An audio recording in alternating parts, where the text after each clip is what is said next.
याद रखना, जिंदगी में कुछ रिश्ते ऐसे होते हैं जिनकी कीमत इंसान को बहुत देर से समझ आती है, और माँ बाप का रिश्ता उन्हीं में से एक होता है।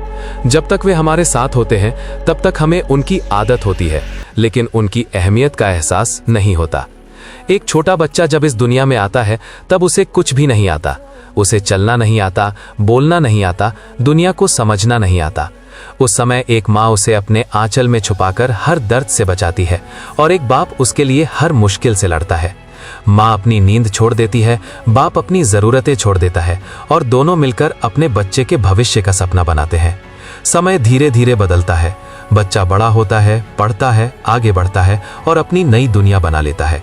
उसके पास काम होता है, दोस्त होते हैं, जिम्मेदारियां होती हैं, और उसी व्यस्तता के बीच वो उन लोगों को समय देना कम कर देता है जिन्होंने उसके लिए अपनी पूरी जिंदगी लगा दी। पहले कम होता है, फिर बातें छोटी होने लगती हैं, फिर मिलने के बहाने बनने लगते हैं। माँ कुछ कहना चाहती है लेकिन जवाब मिलता है अभी काम है। बाप सलाह देना चाहता है लेकिन सुनने वाला कह देता है अब मैं समझता हूँ। धीरे धीरे रिश्तों की गर्माहट कम होने लगती है। घर वहीं रहता है, लोग वहीं रहते हैं, लेकिन अपनापन कम होने लगता है। सच ये है, माँ बाप को कभी बड़ी चीजें नहीं चाहिए होती। उन्हें सिर्फ थोड़ा समय चाहिए, थोड़ा सम्मान चाहिए और थोड़ा अपनापन चाहिए। लेकिन जब औलाद यही 3 चीजें देना भूल जाती है तब जिंदगी चुपचाप अपना हिसाब लिखना शुरू कर देती है। एक कहानी समझो। एक बेटा था जिसने बहुत संघर्ष करके बड़ी नौकरी हासिल की। उसके माँ बाप गांव में रहते थे। शुरुआत में वो हर हफ्ते बात करता था, हर महीने घर जाता था, लेकिन जैसे जैसे उसकी जिंदगी आगे बढ़ती गई वैसे वैसे उसका समय कम होता गया। अब फोन सिर्फ त्योहारों पर होने लगा और घर जाना साल में एक बार रह गया। माँ हर दिन दरवाजे की तरफ देखती थी और बाहर किसी से कहता था मेरा बेटा बहुत बड़ा आदमी बन गया है।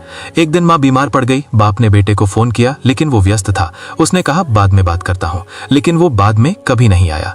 कुछ दिनों बाद जब वो घर पहुंचा तब दीवार पर लगी तस्वीर ने उसे सब कुछ समझा दिया। उस दिन उसे एहसास हुआ कि जिंदगी की सबसे बड़ी गलती क्या होती है, उन लोगों को नजरअंदाज करना जिन्होंने कभी उन्हें नजरअंदाज नहीं किया। याद रखना, माँ बाप को नजरअंदाज करने का असर तुरंत नहीं दिखता, लेकिन धीरे धीरे जिंदगी के अंदर एक खालीपन बनने लगता है। कामयाबी मिलती है लेकिन सुकून नहीं मिलता, लोग मिलते हैं लेकिन अपनापन नहीं मिलता, क्योंकि माँ बाप सिर्फ रिश्ता नहीं होते, वे इंसान की जड़ होते हैं। और जब जड़ कमजोर होने लगती है तो पेड़ बाहर से हरा दिखकर भी अंदर से सूखने लगता है। बहुत लोग सोचते हैं अभी समय है, बाद में ध्यान रख लेंगे, लेकिन सच्चाई यह है समय कभी रुकता नहीं। आज जो माँ इंतजार कर रही है कल वही इंतजार याद बन जाता है। आज जो बाप गर्व से आपका नाम लेता है कल वही आवाज खामोश हो जाती है। इसलिए अगर आपके माँ बाप अभी आपके साथ हैं तो आज ही उनसे बात करो, उनके पास बैठो, उनकी बातें सुनो, क्योंकि जिंदगी में कुछ चीजें वापस नहीं आती और माँ बाप उनमें सबसे पहले होते हैं। और याद रखो, इंसान जितना ऊपर जाता है उतना ही उसे अपनी जड़ों को मजबूत रखना चाहिए, क्योंकि बिना जड़ों के कोई भी पेड़ ज्यादा समय तक खड़ा नहीं रह सकता। माँ की दुआ और बाप की छाया इंसान को गिरने से बचाती है। जब भी मौका मिले उनके साथ बैठो, उनके किस्से सुनो, उनकी मुस्कान को महसूस करो, क्योंकि यही पल आगे चलकर जिंदगी की सबसे कीमती याद बनते हैं। अगर आप अपने माँ बाप से सच्चा प्यार करते हो तो इस वीडियो को लाइक करो और चैनल को सब्सक्राइब